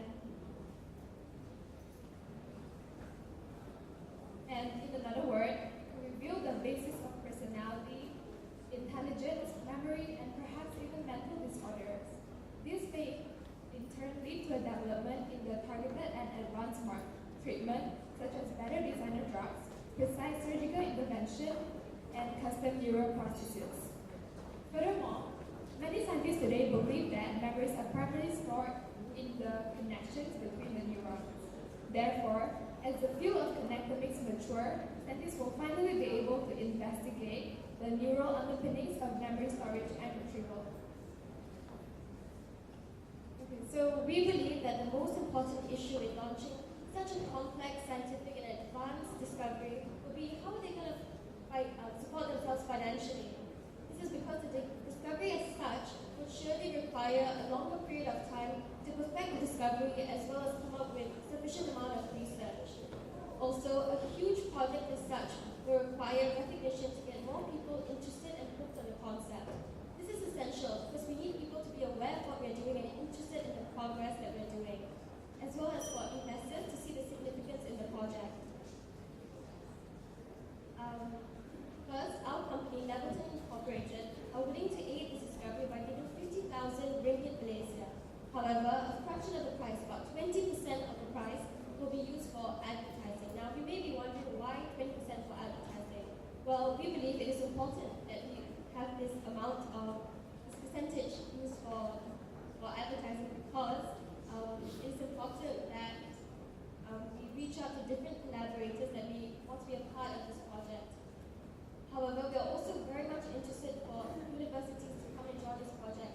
We're looking for vibrant, up-and-coming scientists to come and join in this movement, as well as for the big investing companies to help ease the burden of coming up with the financial figures that we would require for this discovery. The rest of the money will be used for further equipment and for devices needed to follow with this project. Now, above you can see that is Sebastian's son, and he's actually a neuroscientist in MIT. He's Okay, you're on camera, I think. Alright, thanks. Don't worry, because normally if you haven't covered something, we'll probably ask you anyway. Okay, magic question to begin with. Again, you've actually introduced the scientific aspect of it. What are you pitching to the investors? What are you selling to us? What are you asking money for? Well, actually, the discovery by Sebastian is actually collaborating with different scientists. However, our role in this whole movement is actually to come up with the funds required to make sure that more people are aware of what we're doing and how this project is going to be actually very beneficial to the population. Okay, so you're not going to use the technology, you're going to raise funds to create awareness about the discovery. Yes, in the meantime, that's the plan. However, if there are and more people are interested, then obviously we'll use this discovery for practice and we'll actually be using it in our daily lives. However, for now, not many people are aware of this discovery, therefore it's only, I guess, reasonable that we go for this awareness. Okay, so in the cruel world of business, the magic word is ROI, right? I'm going to put in money. I'm going to put in money and I'm going to help you as an organization create awareness of this field of research, right? What do I get at the end of the day?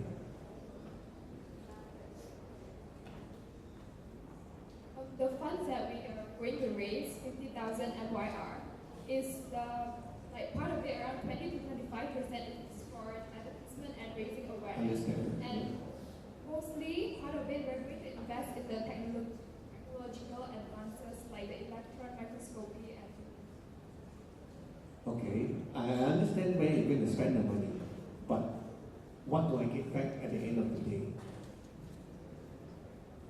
it will benefit greatly in the scientific field or future because one scientist know how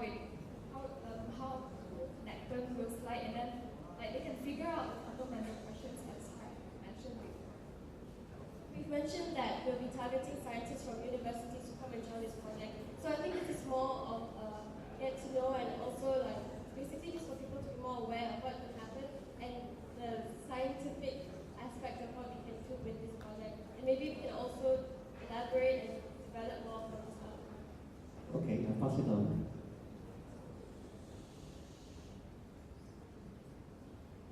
Alright, Nadia, when it comes down to any project, you have not answered the question. I'm going to divert the question to something else that you might be able to respond to. What are you planning to concretely develop with this project?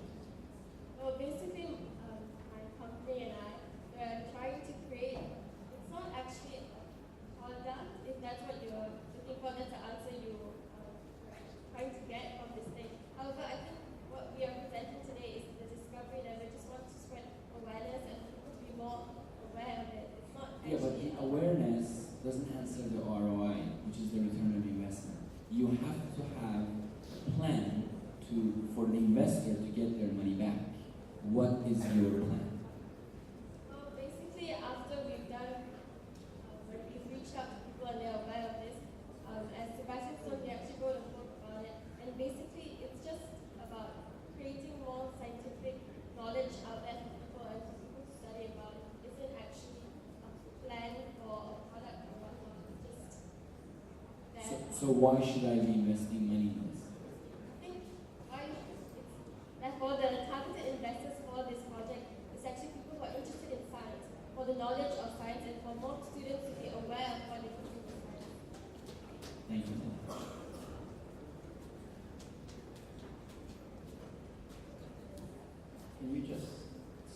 summarize quite simplified manner what this discovery will actually mean?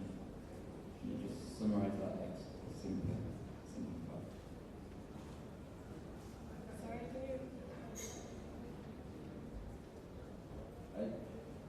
Maybe I'm also not so fantastic at science as well. I just wanted you to simplify what this discovery would actually mean.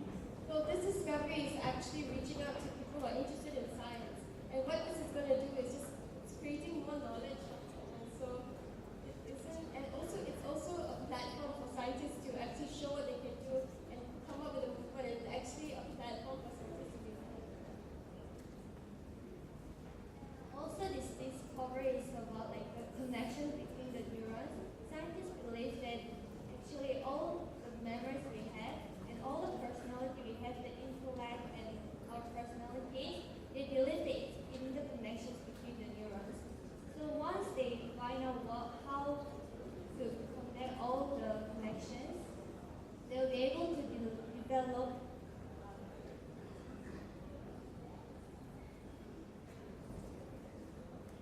they'll be able to know how to solve all the problems such as mental disorder. So it will benefit people in that area. Okay, thank you. Maybe could you just briefly explain how does this mechanism happens, like in terms of mapping the neurons together? So maybe just a brief one. Just now you saw the connection of one. It's like they only have 300 neurons, so actually the scientist was able to connect all the neurons together, and that is called connector. Then for us, we have so many neurons that scientists haven't, they couldn't have done it because our technology is not developed, it's not powerful enough yet. So once the technology is developed and powerful, the scientists will be able to connect all the neurons in our brains together, and that is called connector. So in the future, we believe the scientists will be able to connect the connector of our brains. In terms of scientific side, that's a very good idea. But the question is, you want to create awareness on this matter, right? Let's say Sebastian Song successfully this technology, you create awareness, everyone knows you want to buy this technology. Then what you get? What your company get? Sebastian Song will become rich, but how about your company? Okay, so after people are aware of this, what we plan to do is not just to stop there. This information and this discovery will actually help other scientists and doctors perhaps discover new medicines or scientific things to help aid their, for example, if there's cancer, what do we do with these neurons or these connectors to help aid this illness, for example. So this discovery awareness thing is basically to help aid people who are actually trying to figure out different scientific things. Yeah, it's a very good idea, but the question is, you only make other people rich while your company seems like nothing. You get what I mean? Oh, okay. Non-profit company, right? Okay. Okay, sure.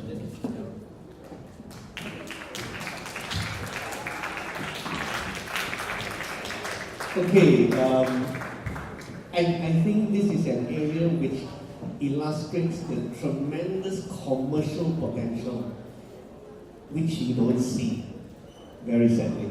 Okay? Very sadly. I think from those who have spoken, what's your name? The one on the extreme left. Sarah, is it? I think Sarah does know what she's talking about. So well done to you. I think you have a good grasp of what it can do. But this is a case where it is science for science sake. And you have to be careful of that because science for science sake is almost philanthropic. It's not something that lends itself to investors investing. What I think you've missed generally, other than what she's mentioned, I think she's spot on, in what the commercial potential is you miss completely the commercial potential of this. You could say that this is the research that's being done, right? If I could map this the way that I mapped the mice, imagine what we could do. And I think she did mention a couple of things that we could do. And imagine we could cure this and cure this and cure this, and we would sell this, and we would sell this to whom, to whom, to whom. And because of that, these people would be interested to invest in this. People that would include hospital, medical foundations. So there is a huge commercial potential here that I think you failed to recognize. All right, so that's your challenge. To be careful of very good scientific research, but you have to remember that research for science sake attracts very little investors, and this challenge is about getting the investors. You could say that maybe I will put your name into the neuron, but so what, right? So I think on that aspect, it wasn't there, right? It wasn't there. I think the explanation was okay, but the challenge that you have as teams is to take science and to make it work for people, especially commercial organizations, because you must know the formula. No money, nothing gets done. And very few people, other than philanthropists, are going to say, I'm going to put money for science sake. Very few people. That's the harsh reality of the world. But like I said, Sarah's pretty spot on in this, so I think he would, if you presented it again on those lines, you would have a better grasp of what your company is trying to do. You would sell this scientific knowledge to investors because of what you can do, right? And all the wonderful things you can do after you've mapped certain parts of the human brain, right? Okay, thanks.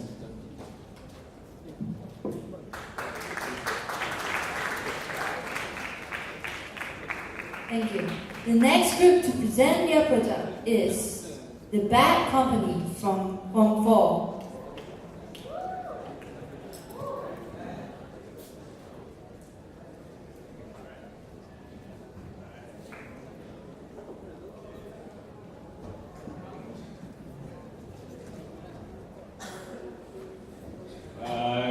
Good morning, everybody. Okay, today my group will be having this topic about an engine will finally enable us to reach the Alpha Centauri. Okay, as you know, we can't travel faster than light.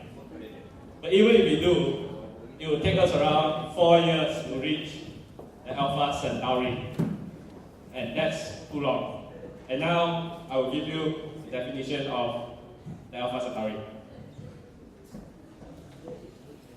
Alpha Centauri is a star system which is located about 1.34 parsecs or 4.37 light years away from the Sun, making it the closest star system to our solar system. Alpha Centauri is also one of the brightest stars in the southern constellation of Centaurus, and also making it the third brightest star in the night sky.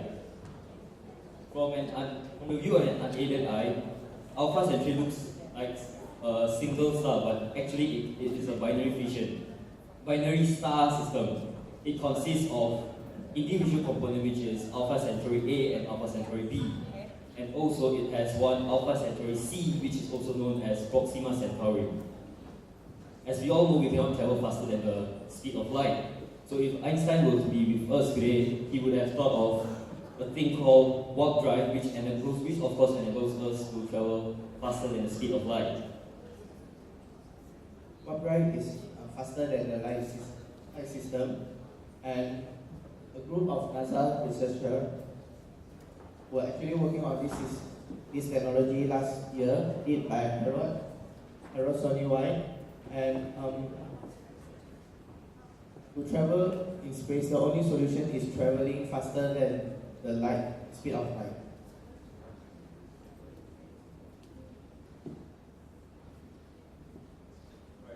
This idea was actually discovered by Miguel Equivero, a Mexican physicist, in 1994 when he was still in college.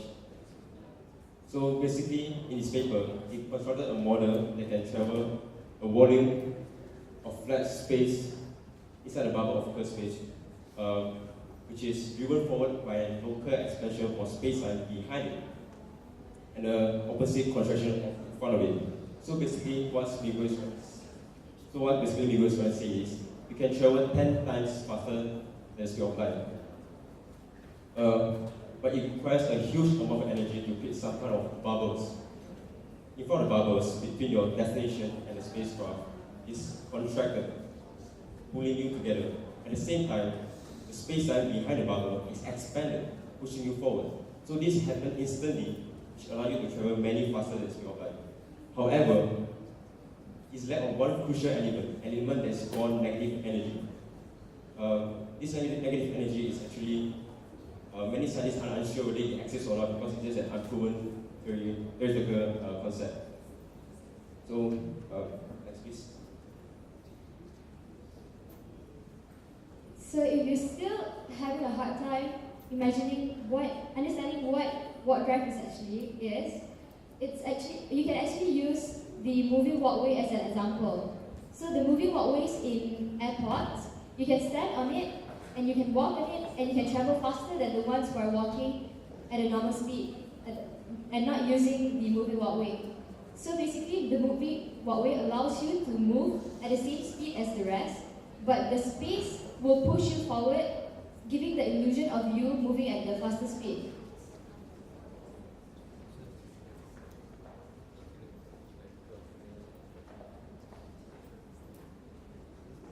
Negative energy. It is a hypothetical concept of matter whose mass is of opposite sign to the mass of normal matter. It is used in speculative theories such as construction of wormholes. So in order to make the space expand, we need to fill up the space with this energy.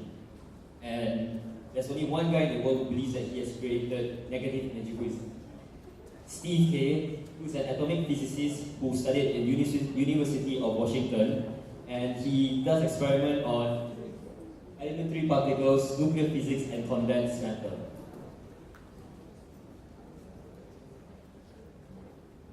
So we always think that space is completely empty, but in fact, there's actually an energy in space called the zero-point energy. So Steve believed that the way to create a negative energy is by changing the shape of space. So as you can see from the picture, the two plates are actually in a closed vacuum container. So the zero-point energy outside the plates is stronger than the energy between the plates.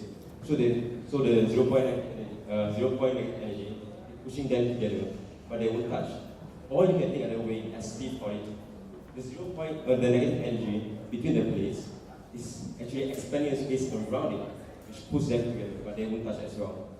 However, even though he was able to detect the force produced by negative energy, but the force is actually too small. It's actually equal to the Ripple self-nerve gravitational field, so it's really, really tiny. But if we can collect all this energy together, it's actually possible to make negative energy. Alright, just to summarize the whole thing. In fact of going faster, what I'm trying to say is, by making space come to you. So it's actually possible to travel at incredible speed without having the aircraft move at all. Alright, thank you.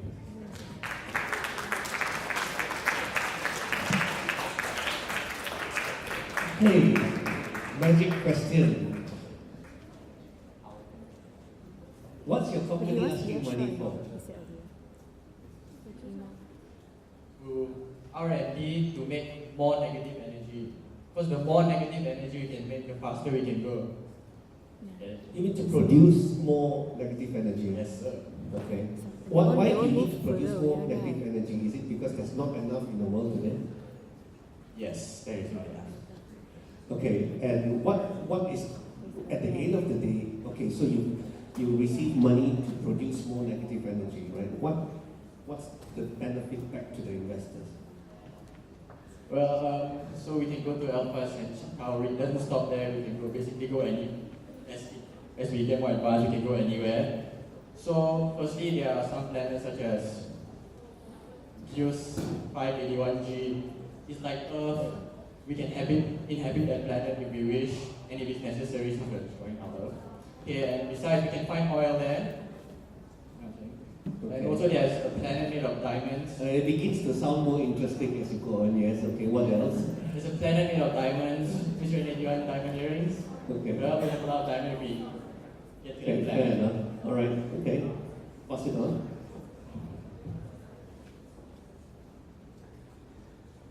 Why would we go to another planet to find oil? We're running out of oil. Why would we need oil when we have such energy that can travel faster than light? Sorry, can you repeat the question? Why would we need oil if we have the technology to travel faster than light? That is actually a good question, but oil isn't the only thing there. The oil was more pun intended since, oil. Thank you.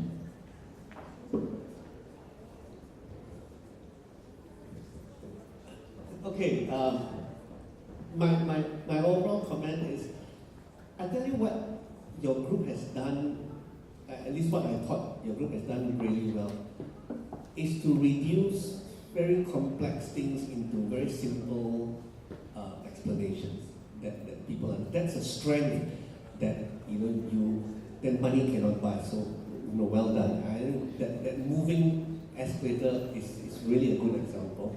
Right? It sort of shows in a very simple terms what you're trying to say. And I think one of the great things about scientists is your ability to translate your great scientific explanations into simple terms that lay people understand. And I think you've done that really well. All right, so well done. In terms of the proposition, you see, as you explore more and as you stand there more, you will find that there are more things you can do once you reach Alpha Centauri, right? My diamonds and stuff like that. The investors will basically say, yeah, you're going to ask me for money, I'm going to give you money, and then you're going to fly to Alpha Centauri. I'm not going to see you again. Right? So I think the only part that I will try to improve from what you've done, which is I think a very, very decent job, right, is to be more specific about what you can achieve after you've reached that other place, all right? Because that's where the commercialization aspect is. Again, if you don't talk about that, it's basically financing you to travel far for the sake of traveling far. That's philanthropic, all right? The fact that you have real things there that you can mine, in plutonium, for example, in quantities that you cannot even find on Earth, becomes compelling. So this is a very tricky project because you spend time talking about the technology and how it works, and you've done that really well. And I think if you were given more time, you need to then switch to the business side of it and say, okay, now that we found a way to reach Alpha Centauri within our lifespan, because otherwise, with the current technology, you can't go there and come back within our life, right? So with this now you can. So what's in Alpha Centauri? That's the missing part. Or do you have something that you want to comment on that? Yeah. Actually, in the slide, but it was yeah, so then that is a time management issue. Yeah, but yeah, so tell me, the commercialization, so at the end of the day, very simple, why do I want to finance this project and send you far, far away? What's at the end of the day for us? They believe that there's actually an Earth-like planet orbiting the Alpha Centauri. But then scientists lately discovered that the planet is actually too close to the star, so the temperature is really, really high. The reason why they want to reach Alpha Centauri is because it's one of the closest systems to our Earth. So if we can make Earth drive possible, we can even travel to at least 556. It's another Earth planet. It's much better. Even though it's like 20 light years away, so we can travel within hours. Yeah, again, but why do we want to go there? See, that's the commercial side of it.